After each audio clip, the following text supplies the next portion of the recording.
There's a new street fighter on your windowsill. The weapon is peace, the word is chill. Hello there guys, and welcome to another episode of Displaying Model Behaviour, the Earth's mightiest action figure video podcast. So take off your pants, crack a beer, and let's talk toys. We are continuing our top 100 greatest figures on the shelf countdown. So we've done 100 to 80, and now we've got the next 20. And of course, as you know, I am a fickle pickle. This was a list that I made one morning where I was just looking around going, right, okay, 100 figures. Who have I not embraced recently? What have I not appreciated recently? So these are just some of the ones that I'm like, you know what? I don't give you the credit you deserve, and darn it, you are really great figures. So let's kick off the next 20 in the countdown. First up on the countdown, we have Mortal Kombat Scorpion from Storm Collectibles. This guy just screams 1995 at me. This costume in particular, this is the Mortal Kombat 3, Mortal Kombat Gold PlayStation Special Edition version of Scorpion. You see, Mortal Kombat, when it came out in the arcades, and Mortal Kombat 3 was quite controversial in as much as it didn't have Scorpion. That was just like, what? The most popular franchise character, and they just didn't put him in the third game. So then when they finally made a new updated version, Ultimate Mortal Kombat 3 or Mortal Kombat 3 Gold that came out, of course they had Scorpion front and center, and he has this kind of checkerboard sort of design for the ninja outfit, and he has the skull mask, which I don't think really features in his game sprite so much, but in a lot of the artwork and promotional material he has the skull design, which I think looks really cool. I really dig it. And it's funny because as a ninja costume design, like this kind of big, bold sort of look with the stark contrast lines and colors, like it's silly. Like a ninja wouldn't wear this, but it's so bright and recognizable as 1995 Scorpion that it works so well. And of course, just stood on the shelf, he pops straight off there. It's terrific. Now with the axe as well, that makes him full on Mortal Kombat 3, because that was another aspect of the game. They included combos, and the characters would whip out a weapon every now and then. And the chain here is actually from the San Diego Comic-Con Scorpion, but he's got his hands full with fire at the moment. So I've added the hook over here as well. So he's got his "get over here!" There's so much cool stuff going on with this Scorpion, and it's such a time capsule back to 1995. Good times. An unsung hero of Marvel Legends, I feel, is Scorpion. And this is a real kind of a Marmite sort of figure, because there's a lot to love and there's a lot to be like, things that make you go, First of all, a big bone of contention people have with Scorpion is that the nose and mouth are green, and it does look weird, but at the same time, that's what it's supposed to look like. And I'm not telling you anything you don't already know. Everyone knows Thor. It's such elitism on this channel. If you don't know, now you know. In Scorpion's original appearances, and later ones too, the mouth and nose were painted colored green. Was this a mask that extended over his lips? Was this a piece of like makeup he puts on? There's never any logic to this design choice, but it is legit. That's how it looks. So the figure is accurate, but also Scorpion has been depicted later with proper flesh tones on the nose and mouth, which do make a heck of a lot more sense. So I would have loved a different version of this with the skin tones, and there have been some great customs of that. So that's something that you can like I said, sort of Marmite. But what is great is, look, bendy wire tail. You can actually maneuver it. It's not that bendy. It doesn't hold its position that much, but it holds it more than Doc Ock's arms. So it can be done. It's not impossible to make maneuverable pieces like this. And a funny other thing is that I always feel Scorpion should be a little bit bigger. He should be a bit more intimidating and hulking. But then also when I look at a lot of his artwork, especially stuff from the 90s, he is sort of normal kind of human size. He's not a monstrous kind of size, even though he should be, because he is sort of altered with scorpion DNA and stuff, so it would make sense. So I would love to see a redo of this figure on a bigger buck with a different head, but after giving out about the things I don't like about it, there's so much that I do. The bright, shiny, metallic green, the fact that you do have this wonderful, big, long tail that you can pose in different ways, and his chunky backpack on there. He's a really fun Spider-Man figure who I don't think gets the recognition he deserves. Sir Arcana? Yes? The Terminator, Arnold Schwarzenegger, brought back into the new updated list now, because we had the police assault Terminator in the original one, and now we've got his other look from the 1984 movie. And this one is great because it's got all the details of this kind of cyberpunk 80s tech noir kind of look, with the studs on the back of the jacket, the great actual real chain on here, the big boots with the little chains back here as well. He's got his floppy 80s Arnold hair. And again, what I say works so well for NECA and Terminators is that the facial features, they are kind of uncanny valley. They're not perfect. If they were more perfect, it would probably be even more unusual looking. But because Terminators are synthetic people, that works great with the look. It actually makes perfect sense. So you've got the softer material on the jacket as well, so you can pull that back, revealing the t-shirt too. There's so much to really appreciate on this, especially the weapons. The weapons as well. The gun with the laser sighting and the Uzi 9mm. There's just perfect recreation and attention to detail. This and the other T2 figures, those are wonderful. And NECA have gone on to make figures from the other Terminator movies, but we won't speak of those, because this and the T2 figures, absolutely iconic. Let's go for a real big bad now with the Merciless. DC took Hasbro's lead and were like, ooh, that BAF scam. I mean, approach you're taking is pretty effective, isn't it? And they gave us the Merciless Build-A-Figure. And you know what? As far as Build-A-Figures go, if you're going to start dipping your toe into that way of doing things, which, hey, look, if you buy full waves, then it's not a bad way of doing business. This guy was a great start. I mean, he weighs heavy on the heftometer. He is a big, big dude. This storyline-wise is Batman kind of with the powers of the God of War, Ares. This is the Wonder Woman equivalent of Batman, basically. I love the dark metal concept, even if the story plays out a bit too wacky for me. I'm not Captain Wacky. I need something to be a little bit more grounded, but the designs and the ideas are so cool. So not only is he big and chunky, which is scoring major points for me, the fact that he's got this beautiful, metallic, shiny teal, I guess, would you call it a teal color scheme? That just looks wonderful. Then with the mask, with the sort of Judge Mortis, is it? One of the dark judges from Judge Dredd looks very much like this. The big horns, he's got the kind of fur look on the back as well. The chains. This guy is such a centerpiece type of figure for any collection. Yeah, Merciless looks absolutely awesome.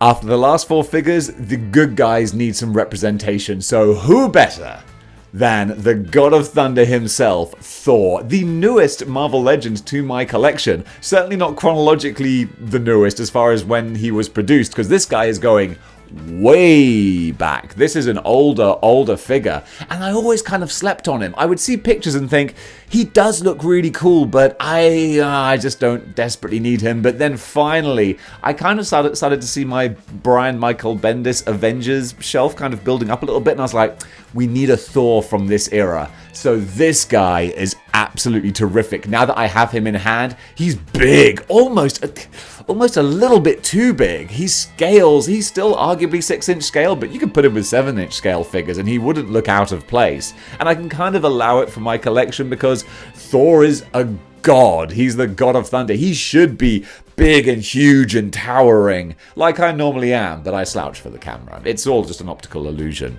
But really what does this for me is the face sculpt. I think it's a really great look that it's not just some random blonde dude. To me, this looks like Thor. I don't know what it is that makes this guy look more like Thor in my eyes than, say, the classic 80th anniversary one, but this does it for me. Then with the chainmail and the way his tunic kind of has the buttons, it's a wonderful modern update of the classic design. It's taking that slightly campy 60s look and then modifying it to a more modern one, but keeping the aesthetic sensibilities. That just works terrifically. Throw a bit of lightning on the hammer too. I think this might be the quintessential Thor.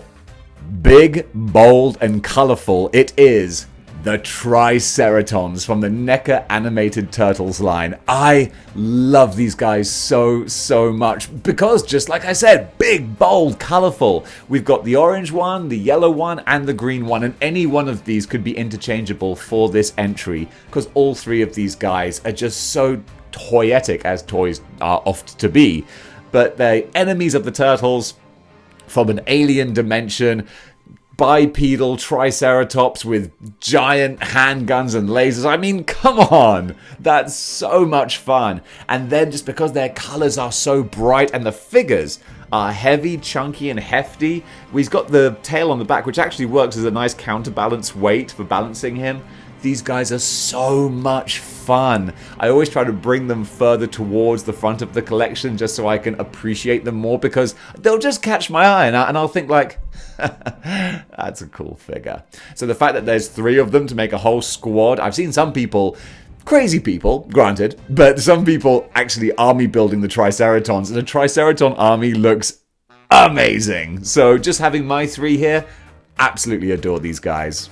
We have now a potential contender for Figure of the Year, and you won't call me crazy because it is Frogman. I know, so wacky, but so wonderful. In a world of grim and gritty, tough guys, super cool, no one wants to look stupid, we all gotta be badass characters. We have the Frogman, and he is so wonderful. I've talked about this guy recently on a few videos because it's just like Hasbro had the chance to go, let's be whimsical with this, and they did, and they nailed everything about it. I mean, God bless them for using the Doc Ock body again, because this is such an unusual body, and there's maybe not much call for it, but they made it for Doc Ock, and then kind of put it on ice for a while. So the fact that we can have this back now, is this the Happy Hogan body? Is there any similarity? I don't think there is. I've not seen Happy Hogan outside of pictures. Probably not. It's probably a new sculpt for the MCU. But this, as a slightly rotund sort of figure, it's terrific because it's so different to all the muscular folks on the stands. And the fact that you can get him in this really wide, crouching, sort of about to hop up and spring into action type of pose, it's so different on the shelf as opposed to everyone standing around him going, ha! I'm a bad guy, or ha! I'm a good guy. And then we've got him going, hey, I'm Frogman. What's up? So yeah, with the frog design of the hood as well, with the little eyes peeping out. Absolutely love Frogman. A character now that maybe I was kind of peer pressured into really liking, but now I do, is Kang the Conqueror. So why Kang the Conqueror? Well, he was really pointed out to me by a lot of folks who thought I was sleeping on him, and I kinda was. And then they pointed out all of the nice design, aesthetics, and ideas that go into making him a kind of underrated figure, at least as far as I was concerned. First of all, he's one of, I don't think the, stop me if I'm wrong, but one of the first figures to incorporate the pinless technology. And I think because I couldn't see it, because it's pinless, I kind of overlooked it. But then people point it out and I'm like, oh yeah, that's actually really clever. You can't really see the pins in the knees or the elbows. That's hella smart. And then the way they've done all the sculpting of the ruffles of his top that meet the contours and the lines and the curves of his arms, that, my friends, is mwah! Chef's kiss. And then just the basic Kang head, which he has that stoic look, which is fine. That is Kang. So they've captured him perfectly from the comics. And also, I love how the thigh swivel The thigh swivel is incorporated inside the top of the purple boot there. So that's invisible as well. It's just, only your tailor knows for sure. And this is where Kang really does start to elevate himself to a more elite level of Marvel Legends. And now we've got a figure from way back in the day, was my number one sexiest Marvel Legend on one of the stupider lists I ever made. The Sugar Man. The Bath from last year that kind of made the Age of Apocalypse wave either an absolute must-buy for some people or a complete, nah, I'ma leave that on the shelf. Because a lot of people, this was a daring Bath. Because the Sugar Man is not a big character. I don't think there were lots of people protesting outside Hasbro saying, give us Sugar Man. What a world to live in if that happened. But yeah, he's so everything. He's so everything that a Build-A-Figure should be. Hefty, heavy, and chunky. He's a figure that you wouldn't get in a single release outside of something that is deluxe. That's what makes him worthwhile. I'm doing the Sugar Man point there. That's what makes him worthwhile. And just everything else that goes on with the buttons, the teeth, the tongue, the eyes, the shading, just how grim and gruesome he is. His big sugar hammer, the details on his pointing fingers and his disgusting spike-nailed hands. He is great. Couple of things that aren't perfect. He could have done with some more detail, like some more wash on the legs look a bit plain. Some of the buttons and things could have had some more silver on them. And most egregiously, I had to add this tattoo from Aroha Customs, which looks terrific. But I had to do it. Even though this is like a staple of Sugar Man, no matter how he's drawn or depicted, he always has this tattoo. And Hasbro are like, it'll be fine. How hard would that have been, folks? Seriously. A little bit of extra paint. Come on! But the fact that I can look past that and still go, nah, this guy is absolutely awesome, just goes to show that he's well deserving with a place on this list. Promotional consideration paid for by the following. A YouTube viewer with money is a lot like a mule with a spinning wheel. No one knows how he got it, and danged if he knows how to use it. Mule. The name's Behaviour. Model Behaviour. And I come before you good people tonight with an idea. Probably the greatest. It's not for you. It's more of a Shartimus Prime idea. Now, wait a minute. We're twice as smart as the viewers of Shartimus Prime. Just tell us about your Patreon and we'll subscribe to it. Alright, I'll tell you what I'll do. I'll get Dave to explain it himself. Why, thank you, Mr. Landley. I've sold Patreon subscriptions to Brockway, Ogdenville, North Haverbrook, and by gum, that put them on the map. And now it's your chance as well. So if you would like to doubly support the channel, you can go over to patreon.com/displaying model behavior and sign up to any one of my tiers and see a whole bunch of exclusive videos and sleep well at night, knowing that you're throwing a bit of money at someone who's going to use it to buy toys. Anyway, that's enough of the shilling. Back to the video. At 6'3" and 200 pounds, people say that I'm a big chap, but I'm only a big chap. I am not the big chap. This guy, the Hot Toys alien big chap from the first movie, they have absolutely captured this guy to perfection, almost to a fault. You see, the fact that he has such perfect proportions as the original design did means he almost looks a bit too much to me like a man in a suit. I do like the more modern aliens that have the kind of inverted, more animalistic kind of legs, whereas he looks like a tall basketball player. But that notwithstanding, this is beautifully made and recreated. All of the HR Giga style lines and grids and tubes and pipes and claws and the tail, and oh my goodness, talk about bendy wire tails done right. This thing is fantastic, and it's huge big tail with the terrifying spiked barb on the end. But also, if I can get it working, check this out. And look at the way his jaw opens. It's actually a really smooth motion because it's rubber on the side of his mouth, so there's no join or hinge or anything, just the rubber opens and closes. That's a great touch. So everything else put together with this, along with a really pretty base as well. The Hot Toys Big Chap alien. Is he the quintessential alien? At the moment, he might very well be. I'm always kind of on the lookout though, because I'd quite like to update this guy for the more modern insectoid kind of design. But in the meantime, I still absolutely love this. Leader of the Ninja Turtles, it is Splinter. Well, maybe not leader, maybe master, I suppose, because technically Leonardo is the leader. But Hamato Yoshi, yeah, I subscribe to the correct origin story, where Splinter is Hamato Yoshi, who was turned into a rat creature, not a rat that somehow learned ninjutsu while reading a book or copying his master in a cage. Oh, that's so stupid. Come on, guys. It's so funny that I can totally buy into Ninja Turtles, but I can't buy into a rat learning ninjutsu. That's just, it's a bridge too far for me. But Hamato Yoshi having his girlfriend or wife murdered and then going into seclusion in exile in the sewers of New York and then turning into Splinter, I can buy that. That's an origin story I can get on board with. And this is one of NECA's absolute best animated characters. They're all gorgeous. They're all so well done. But first of all, you've got the lovely cloth robe here. I love the mixing medias and materials with this line.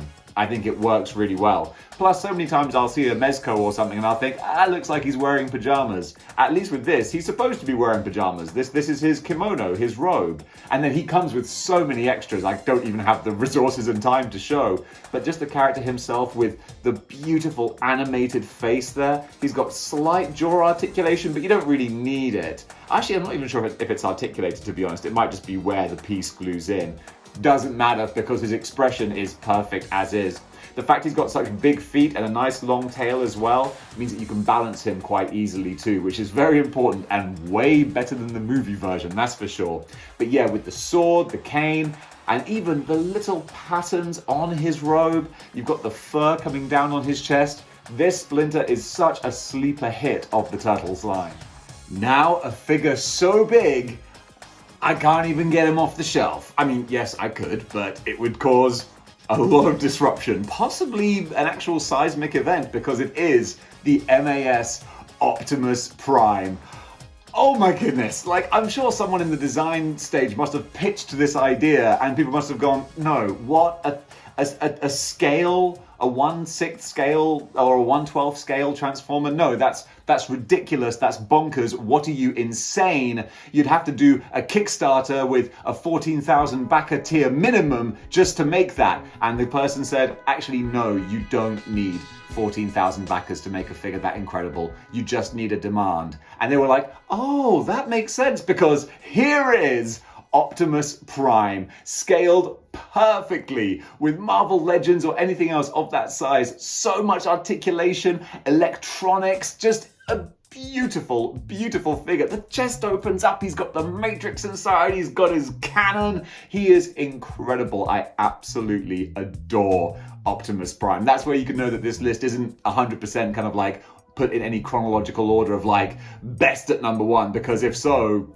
he might well be there. Also, we've covered Axel Stone as well, and he'd be a high-ranking one, but I just like to include all these figures together because it's a fun trip through the figure collection. And oh my goodness, you can't take a trip through the figure collection without standing and staring in awe of Optimus Prime. Now back to the legends. We have... Wow, I just spaced. Help me out. Oh, I can't check because I'm filming on my phone, which is what I would use to Google. Oh my goodness, how have I forgotten your name? It's not Pumpkin Man or something, it's... Oh gosh, no, it's escaped me. That's bonkers. Okay, I'm not going to torture myself. This character, whose name has suddenly brain farted out of my head, is great. You hold him up to the light, the sun shines through with the translucent flames. Why can't I think? It's not like Mad Jack or anything, or Pumpkin. Oh, that's crazy. I know it, but I can't tell it. Don't worry about telling me in the comments, because the second I finish filming, it'll pop into my head. Jack-o'-lantern! Oh, gosh. Oh man, that felt good. Oh, that was like holding in a sneeze. Jack-o'-lantern. Wow, I think you all just saw my O face there. Jack-o'-lantern is a beautiful, beautiful Marvel legend who has totally been lost to history. No one talks about Jack-o'-lantern, but he's great. Also, look at his broomstick as well. Again, slightly translucent, the orange fading up into the brown of the broomstick, and that works so, so great. He's got his huge big sickle. I think he came with a pumpkin bomb as well, which I might have given to one of the other goblins. So he comes with so many accessories. And then the actual sculpting on the body, he's got a separate harness, he's got bombs, and he looks like, he is a mercenary. This is a great mercenary body, then with all the jack-o'-lantern, it feels so satisfying to say that name now. The jack-o'-lantern accessories thrown on there for the gimmick. This figure on a flight stand as well, absolutely fantastic. I love a retro version. If we got a retro jack-o'-lantern on his circular board with the more chainmail-y looking costume, oh, I would buy the bejesus out of that. Flaming pumpkins for the win every time.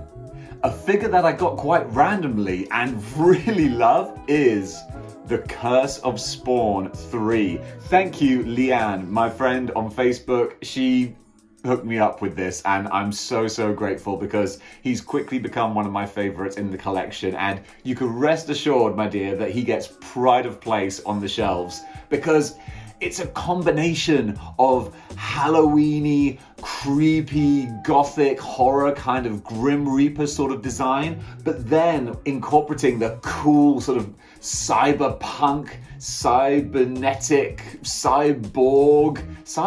Do you remember that cartoon from the 90s? I digress.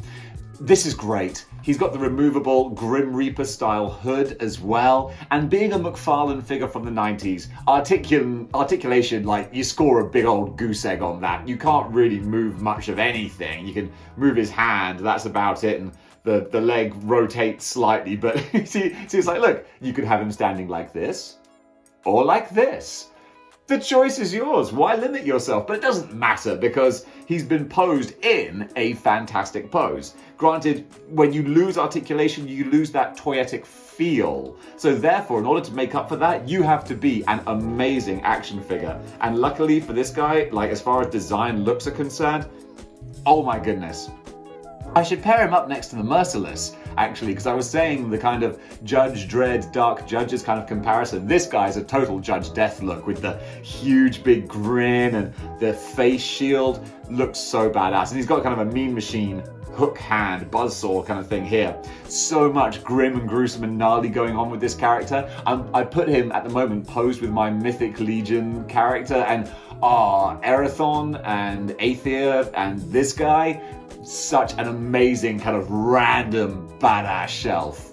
Let's go back to the 90s now with Maverick. Maverick is another character who's kind of been maybe overlooked a little bit from last year. There were some really strong characters that came out, so I feel like he kind of got lost in the shuffle a little bit.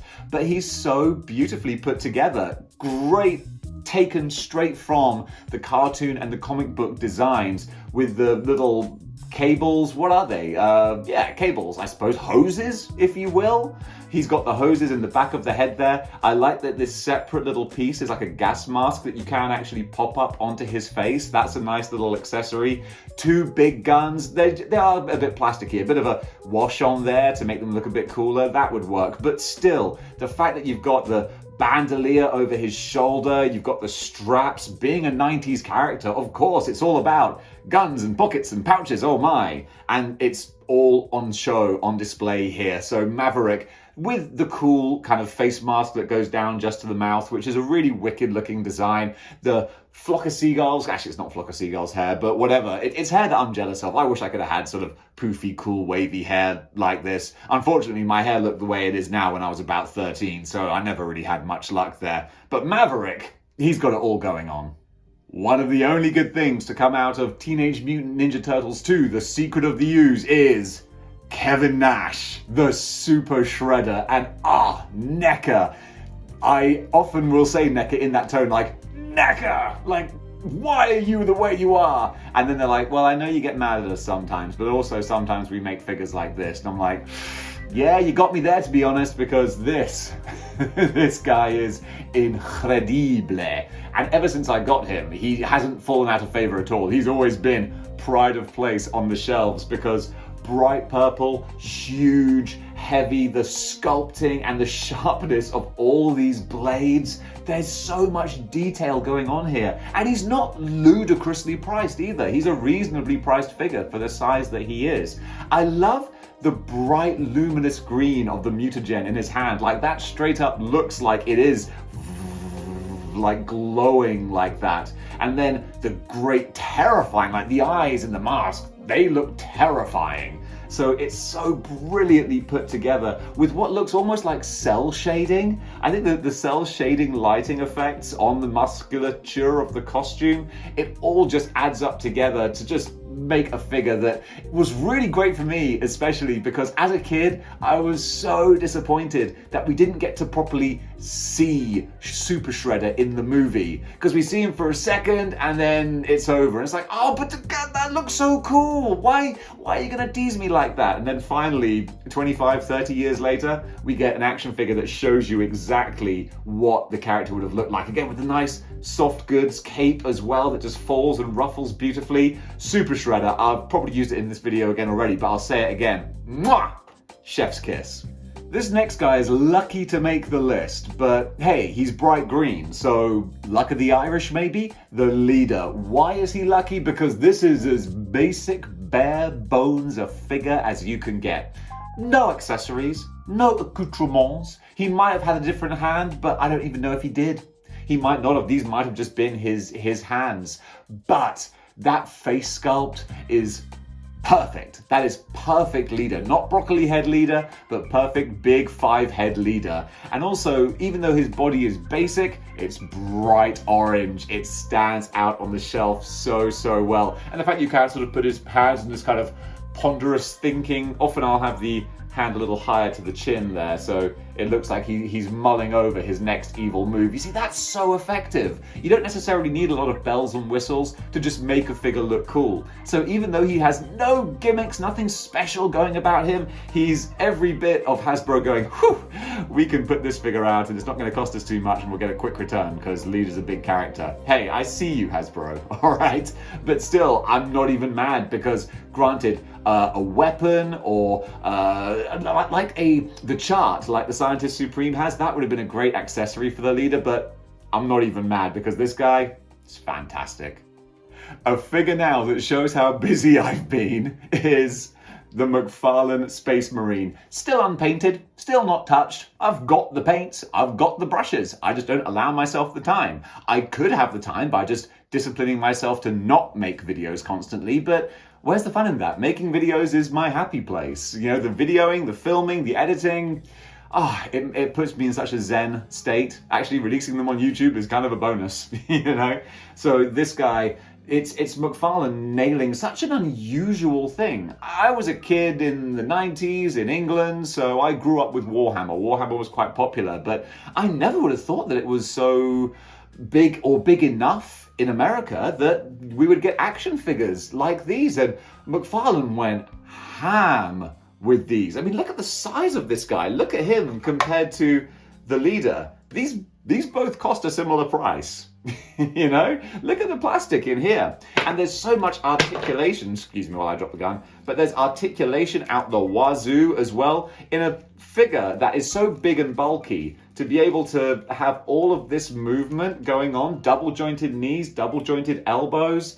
You can pop the head off, of course, because it's here for customizing. There are some beautiful customs out there, and there are paint tutorials to teach you how to do it, but the painted ones also look wonderful. They're terrific. The reason I got the blank one is because eventually, when I give myself the time, this will get the model Behaviour custom paint job with the Dave custom head that is on the way. So I'm going to be a custom Space Marine. It's going to look so great. And I think that when the head arrives, that will give me, obviously, the motivation to, right, knuckle down and paint this guy. But in the meantime, even as a blank artist proof, he looks amazing. Those who know fear burn at the Man-Thing's touch. Giant-sized Man-Thing, snicker snicker. I think that's a really unfair power. Those who know fear burn at the Man-Thing's touch. If I saw this guy, it would be brown trousers time. That would be a 12 change of underwear trip. Of course I would burn at his touch. He's terrifying. But I haven't done anything particularly bad, so I don't think it's fair that I would burn. I should be like, hey, look, maybe, when I'd probably start confessing like I was Chunk in the Goonies. It's like, this one time I went into the candy store and I took a sweet and they didn't see me take it and I took it and I put it in my pocket. And the Man-Thing would be like, geez, dude, are you going to keep going with this? Look, I'm not going to burn you. You're really not worth it. Should I talk to some of your ex-girlfriends? No, don't. You don't need to call any witnesses. I swear. So Man-Thing is a Build-A-Figure from a few years ago now. He's going back, it was the Netflix kind of wave with, I think, Blade and the Daredevil characters. And I was wanting to get him for the longest time because I love the detailing sort of texture and all the mossy, swampy sculpting going on. In fairness though, I gotta say, the Toy Biz one is arguably even better because it's got more colours and more interesting things growing out of him and stuff. But this is like a classic bare bones kind of Man-Thing. But even a bare bones Man-Thing is still covered in swampy goodness. Then with the huge big red eyes, which so many artists draw so well that they're like terrifying but also kind of big and almost like puppy dog eyes, like, oh, don't make me burn you to death. And then he's got his big tendril elephant nose type stuff. He's so interesting. He's an interesting figure. I need to make a shelf or a display or a video of spooky boys. So like Man-Thing, Dormammu, Morbius, Blade. Yeah, I'm gonna do that. And Ghost Rider. You see this thing's writing itself already. But Man-Thing, yeah, he is a standout piece for that kind of display. Just call me Kit Bash Magoo because I have Weapon X Wolverine in the Halo Cryo Chamber. That's smoke. That's like CO2 coming out. And then we have Wolverine in here. What do you do with a naked Wolverine? Because he always will look a little bit funny on the shelf. Well, I'll tell you what you do. You get the Halo Cryo Chamber and all of a sudden you have Department H on your shelf. So that looks brilliant. You can have Maverick there as well. I've got Omega Red next to him, Lady Deathstrike. All of a sudden, Wolverine's history starts to come out. And this cryo chamber, if you want it, go onto eBay, Halo Cryo Chamber. You can normally find them for a pretty reasonable price. They're not sort of super in high demand. I got this for not too much at all. And yeah, he just works brilliantly. Saved this figure actually, because I love the design of this Wolverine Weapon X. But I was like, you just look kind of funny, you know? But now with the ice frosting around the side there, I know classic Wolverine Weapon X is in his liquid tube, you know, like he's been pickled. I know that, but still, at some point they must have done a Bucky Barnes and put him on ice, and for that imagery with the claws just pointing out at the front, looks so cool. And guys, that was my full rundown of the next 20 figures on my top 100 list. Can't believe we've done 40 figures already. I should probably break this up more, but once you get into like the rhythm and the flow of doing these videos, honestly, it's like battle rapping. You just get the flow and you just start going, and then before you know it, you've done 40 action figures.